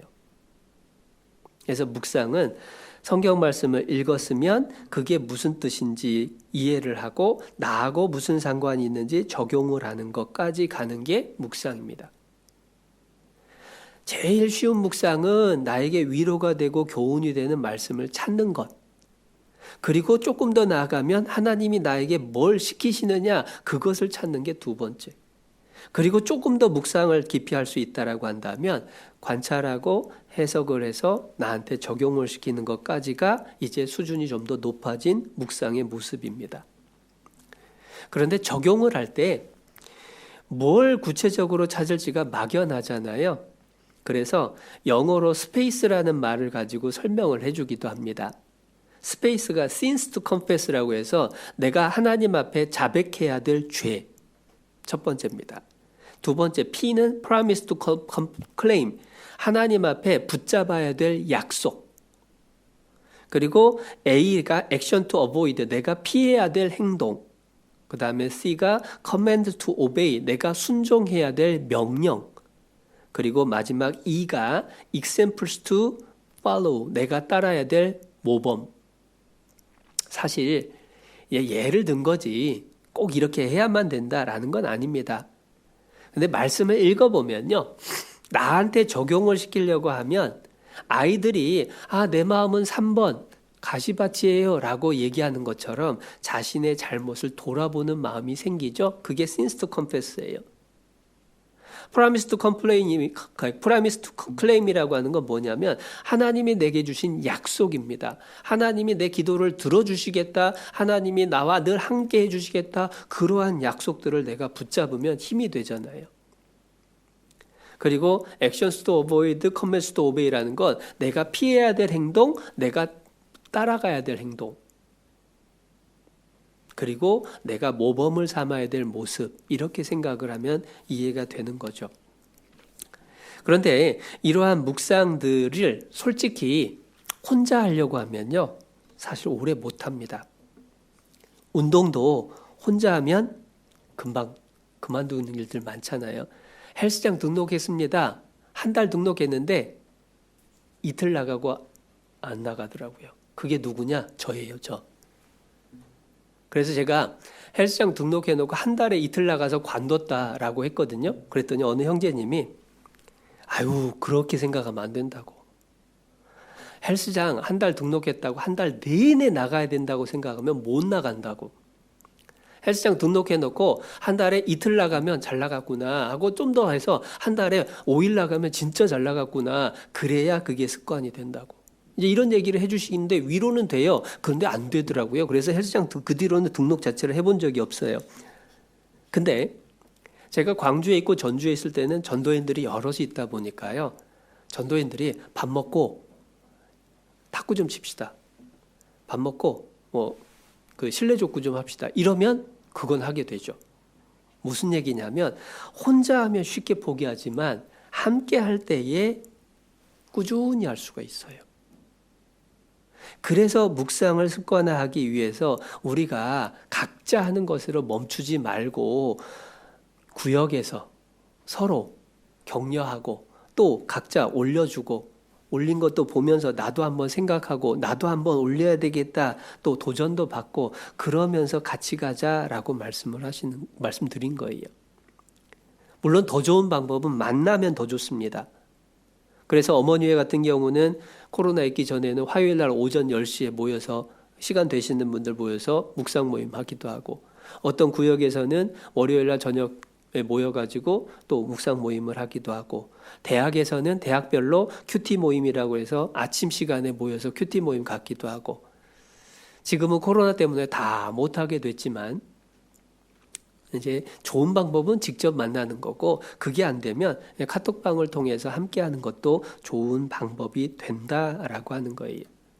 그런데 이렇게 설명을 드려도 어렵게 느껴지고 실제로 해보면 잘 안 된다 하시는 분들도 계셔요. 그런 분들에게 도움이 되는 건 뭐냐면 묵상을 구약에서 묵상을 하려고 하면 정말 어렵습니다. 신약을 통해서 묵상을 하세요. 그것도 신약의 서신서를 통해서 묵상을 하면 쉽습니다. 왜냐하면 신약의 서신서는 직접적인 명령들이 나와 있어요. 그러니까 복잡하게 내가 이해하고 해석하고 그걸 관찰하고 막 이런 과정을 안 거쳐도 돼요. 그냥 나한테 적용만 하면 됩니다. 그것이 어느 정도 익숙해지면 이제 구약의 사건들 또는 신약의 복음서에 나온 예수님의 하신 일들 그거를 내가 묵상하면서 적용을 해보는 것들로 점점 넓혀 나가는 것들이 도움이 되죠. 그리고 그렇게 읽어 나가는데 또 묵상하는데 너무 어려운 말씀 붙잡고 이게 무슨 뜻이지 억지로 풀려고 할 필요는 없습니다. 어른들 밥상에 올라온 반찬을 아이들이 다 먹어야 건강한 건 아니에요. 애들이 꼭 매운 거, 뜨거운 거 다 먹어야 되는 건 아닙니다. 그때 먹을 수 있는 거 먹다 보면 어른 되면서 또 다 먹을 수 있게 돼요. 너무 어려운 말씀 억지로 풀려고 하지 말고 그 말씀들 하나님이 이해하게 알게 해주시는 말씀들 하나하나를 하루에 하나라도 붙잡으려고 하는 그러한 노력들이 쌓이면 점점 넓어질 거예요. 그런데 거듭 말씀드리지만 묵상이 뭐다, 어떻게 하는 거다 이해하는 건 금방입니다. 그러나 중요한 건 실제 하는 거예요. 운전면허 이론 준비는 짧게 끝납니다. 그런데 실제 운전을 하기까지는요, 오랜 실습이 필요한 거예요. 묵상도 마찬가지입니다. 그래서 작년에도 묵상의 습관화합시다. 올해도 묵상 습관화합시다입니다. 다시 처음 읽었던 신명기 17장 돌아가 보겠습니다. 신명기 17장 19절 평생에 자기 옆에 두고 읽어서 그 하나님 여호와 경외하기를 배우며 이 율법의 모든 말과 이 규례를 지켜 행할 것이라. 사실 오늘은요 여러 가지 말씀을 드렸지만 이 앞부분 두 부분을 주로 시간이 돼서 말씀을 드렸어요. 자, 그런데 이 성경을 한번 덮어보셔요. 다 덮으셨나요? 네. 저 한 사람의 말로 해서 이 자리에는 20여 분의 행동이 다 바뀌었습니다. 이게 말의 힘이죠. 사람의 말의 힘이 이 정도의 능력이 있습니다. 하나님 말씀은 얼마나 더 큰 능력이 있겠어요. 자, 그런데 또 하나 우리가 생각해야 될 게 뭐냐면 줄을 껴놨던 신명기 17장을 한번 펴보겠습니다.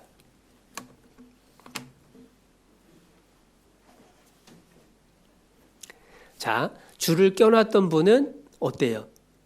금방 찾죠. 그런데 줄을 껴놨지 않았다면 펴봅시다 했을 때 어떻게 될까요? 한참을 찾아야 되는 겁니다. 무슨 얘기냐면 말씀에 능력이 있고 그 능력을 내가 경험하고 이익을 보기 위해선 복을 얻기 위해서는요. 뭐가 필요하냐면 순종이 필요한 거예요. 목사의 말을 순종하더라도 그것을 다시 펴봅시다 할 때 편하잖아요. 그런데 순종하지 않으면 처음부터 해야 돼요. 하나님의 말씀은 더 큰 능력이 있습니다. 그런데 그 말씀에 순종을 하게 되면 그 하나님의 능력을 경험하면서 성장을 하거든요. 그런데 순종하지 않으면 늘 제자리, 처음부터 다시. 그러니까 1년 지나고 10년 지나도 안 변하는 거예요. 그래서 우리의 삶이 성경을 읽고 묵상하고 그리고 19절 끝에 나온 것처럼 지켜 행한다면 20절에 약속해 주신 축복이 우리에게 다 이루어질 것을 기대하고 올 한 해 더 묵상을 습관화하는 그러한 시간이 채워졌으면, 특별히 코로나19로 어렵기 때문에 더 우리 개인의 신앙을 세우는 시간이 되었으면 좋겠다 싶은 생각에 말씀을 드렸습니다. 광고 사항 중에서 이제 다 광고가 나오겠지만 특별히 올해 변화되는 내용이 있어서 그거 한 가지만 말씀을 드릴게요. 올해부터 우리 남대전 교회에도 해외 후원교회가 생겼습니다. 필리핀의 산타 막달레나 교회라고 하는 곳입니다. 아직은 상주전도인이 안 계셔요. 그러나 곧 파송하려고 이제 필리핀 현지에서 준비하고 계십니다.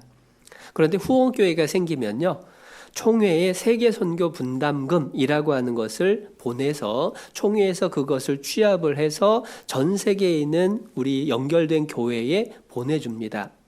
전 세계 교회가 77개국에 780개 교회예요.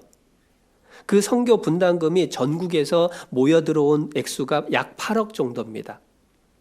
8억 정도의 전국에서 올라온 선교 분담금을 약 800개 교회에 나눠주는 거예요. 자, 그러면 계산 빨리 해보죠. 8억을 800개 교회에 나눠줍니다. 한 교회에 어느 정도 될까요? 동그라미 6개, 8개에서 100만 원 정도 되는 거예요. 그러니까 무슨 얘기냐면 한 교회에 100만 원 정도가 기본이다라고 생각을 하시면 돼요. 그래서 저희 교회도 서울에 세계선교 분담금을 올해부터 매월 100만 원씩 올려보내야 돼요. 그걸 위해서 우리 형제자매님들이 마음속에 이제 정해 주셔야 됩니다. 그래서 헌금 봉투에 이제 올해 봉투를 보시면 헌금 봉투에 후원교회 헌금이라는 항목이 추가가 되어 있습니다. 거기에 각자 마음에 정해서 그 후원교회 헌금에 참여를 해주시면 그 후원교회 헌금으로 세계선교 분담금 우리에게 맡겨진 분량을 감당을 할 거고요. 그게 100만 원 넘게 나오면 좋아요. 왜냐하면 그 남은 부분은 따로 모아놨다가 우리 산타 막달레나 교회에서 예를 들어서 특별하게 교회에 필요한 물건이 있다라고 한다면은 또는 건축을 해야 된다라면 추가적으로 도와야 되는 거죠.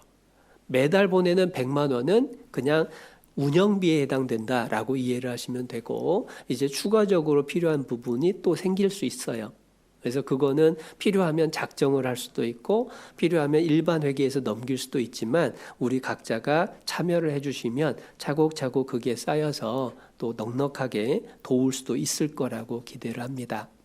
그래서 올해 변화되는 모습이니까요. 아시고 기도하시고 또 함께 동참해 주셨으면 좋겠습니다. 함께 기도하겠습니다. 사랑이신 하나님 아버지 감사합니다. 우리에게 말씀을 가르쳐 주시고 또한 성령을 주셔서 말씀을 깨닫고 행하고자 하는 자원하는 마음을 주심을 감사합니다. 이제 우리 구원받은 형제 자매님들이 더욱 말씀을 가까이 하고 그 말씀을 읽을 뿐 아니라 묵상하는 가운데에 여호와 경외하기를 배워서 순종하며 모든 것 행동으로 옮길 수 있도록 하나님 늘 지키시고 일깨우시고 힘을 주시기를 간구드립니다. 그리하여 우리를 통해서 많은 영혼들이 구원받는 주님의 역사를 이루어 주시옵소서.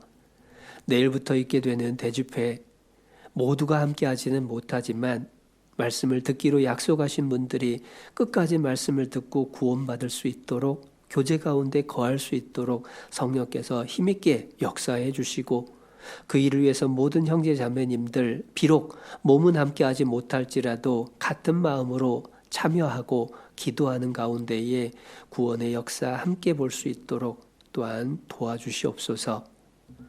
우리 각자 주님이 허락해 주신 2021년이 주님을 기쁘시게 해드리는 삶으로 채워질 수 있기를 간절히 소원합니다.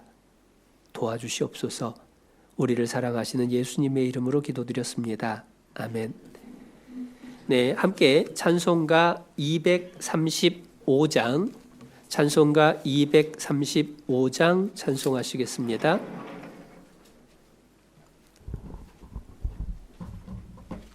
같이 하나 둘 셋 넷 같이 하시겠습니다. 알고 묘한 그 말씀 생명의 말씀은 귀한 그 말씀 진실로 생명의 말씀이 나의 길과 믿음 밝히 보여주니 아름답고 귀한 말씀 생명샘이로다. 아름답고 귀한 말씀 생명샘이로다. 귀한 그 말씀 내 노래 제목이 되도다. 모든 사람의 복주는 생명의 말씀을 값도 없이 받아 생명 길을 가니 아름답고 귀한 말씀 생명샘이로다. 아름답고 귀한 말씀 생명샘이로다. 널리 울리고 퍼지는 생명의 말씀은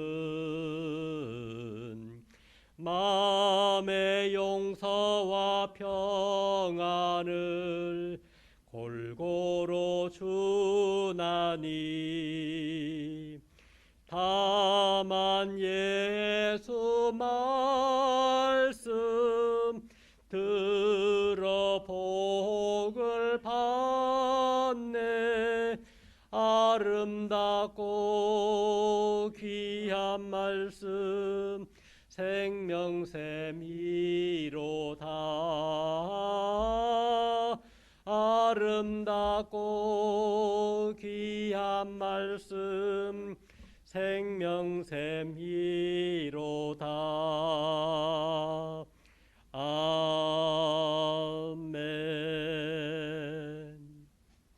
네, 봉사회장님 광고해 주시겠습니다.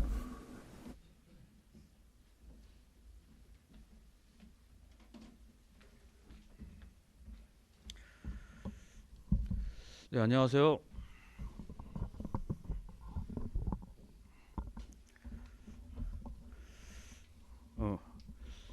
잠깐 몇 가지 광고 말씀드리겠습니다. 생명의 빛이 교회에 도착했습니다. 필요한 부수하고 구역별로 제가 정리해서 1층에 비치해 놓을 테니까요. 각 구역에서 챙겨주시면 감사하겠습니다. 교회 기부금 영수증 이번 달에 접수하니까요. 저한테 또는 허문 집사님에게 접수해주시면 감사하겠습니다. 오늘 2시 30분 전체 임원 모임이 있습니다. 줌에서 2시 반에 있으니까요. 이분 되시는 분들은 참석해주시면 감사하겠습니다. 그리고 다음 주부터는 저희가 1월 처음 대전도 집회를 계획대로 진행을 합니다. 그래서 각자 위치에서 기도해 주시고 온라인으로 꼭 참석해 주시면 감사하겠습니다. 참석 범위는요, 전도하신 분하고 대상자라고 교회 운영 필수 요원만 하도록 하겠습니다. 이상 광고 말씀 마치겠습니다.